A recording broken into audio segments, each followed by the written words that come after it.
Ang santos nga ebanghelyo yan ang adlaw Biyernes han karuhaan kag unom nga simanahan panahon nga ordinaryo han liturhiya han simbahan nga Katolika kinuha tidah ni ebanghelyo nga sinurat ni San Lucas napulo nga kapitulo tikanghan bersikulo napulo kag tulo tubtub nga dahan napulo kag unom.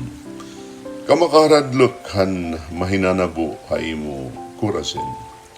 Kamakaradlok han mahinanabo haimo liwat Betsaida.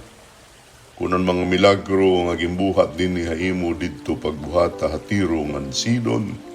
Maiha na unta nga liningkod ang mga tao didto nagbado hinsako nga nagsabrag hin agbon han ira ngahaw. Hin pagpakita nga nagbasol hen ira mga sala. Mas kaluluyan pa ang Diyos ang tiro ug sinon kaysa haiyo han adlaw han paghukom ngan para haimo Kapernaum karuyag mo ba pag-undong hanimo kalugaringon ngadto ha langit ilalabog ka ngadto ha impyerno. Nagsiring Jesus sa iya mga tinunan, namamati ha akon ang bisan hino, nga namamati ha iyo. Nasa likway ha akon ang bisan hino, nga nasa likway ha iyo. Nga nasa likway ha nagsugo ha akon ang bisan hino, nga nasa likway ha akon. An maupay nga sumatan aton dayon nga katalwasan, paghimayaon ka Ginoo.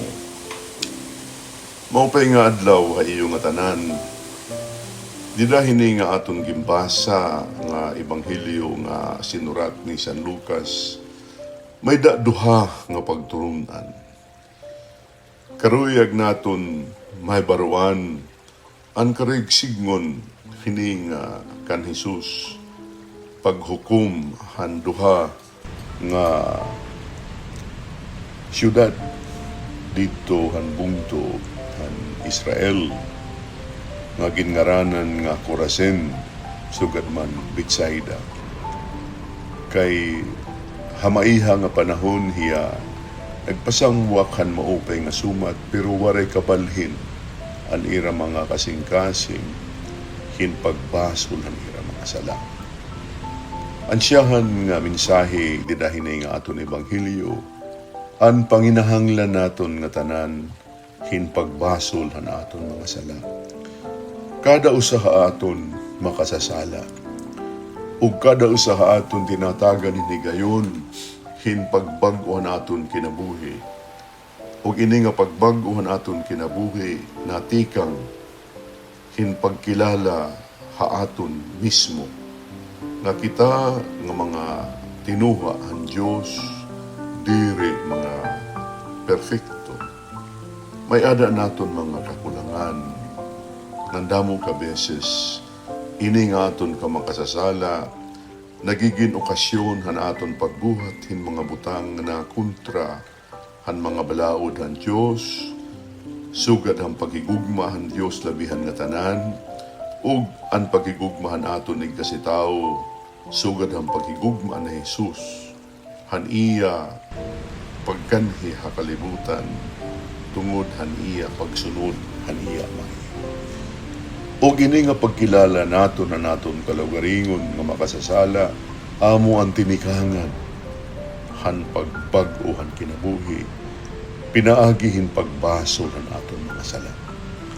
Ug ang tao nga diri makarawat hini nga kahimtang, diri gud man makakapagbasol pasiha man bag-o han iya kalugaringon.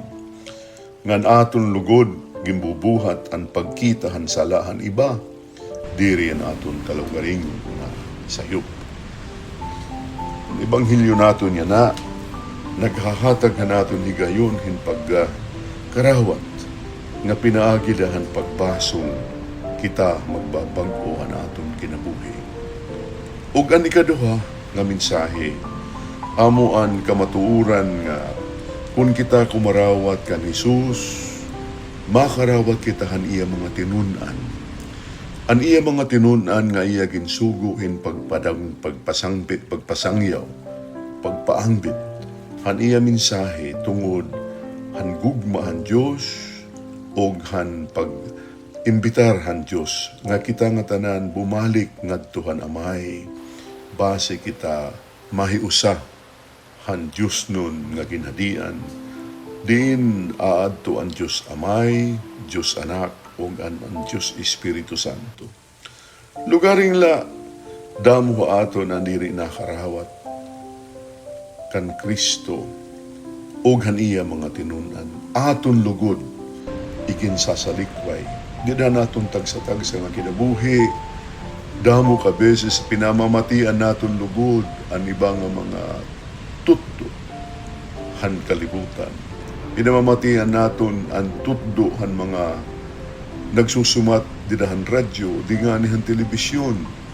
Pero ang kamatuoran ng kinabuhi nga gipapasangwap ni Jesus, pinahagi niya mga tinubnan aton la, diri, tinatagan ng importansya, ang aton pinamamatian ang ibang mga tao.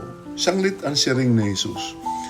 Ang nasa likway haakon, ang tao nga diri namamati haakon, diri, makarawat hadton mga tao nga iya ginsugod gihapon. Mga kasangkayan, kung kita mamati kan Jesus, magkakamay naton higayon yung pagkarawatan aton kamakasasala ug pagbag-uhan aton kinabuhi base kita magsunod ha iya. Ug yan ang mga panahon tikang pahan pira katuig nga linabay may daniya mga gintubyanan dinhihan aton kinabuhi nga dahan aton simbahan mismo nga mo niya mga tinagan hinda ko nga katungdanan base igpasamukan maupay nga sumot. Kung diri liwat naton hirapamatian, ginsasalikway naton ni Jesus. Ginsasalikway naton ang tutdo ni Jesus. Kung diri kita kumarawat ang mga tutdo hiningaya mga gintubyanan, diri kita nakarawat kan Jesus, o diri kita nakarawat ang Diyos Amay nga nagsugo kan Jesus. Mga kasangkayan, kamaupay nga tutduha aton, dida mismo hininga ebanghelyo nga sinurat ni San Lucas, parahan aton maupay nga pagsunod kan Jesus. Siyahan, pagkarawat han aton kalugaringon, nga kita magpakasasala, pero pagbaguhan aton kinabuhi, pinaging pagpaso. Og ini nga ana hinanabo aton mabubuhat kung kita namamati kan Jesus.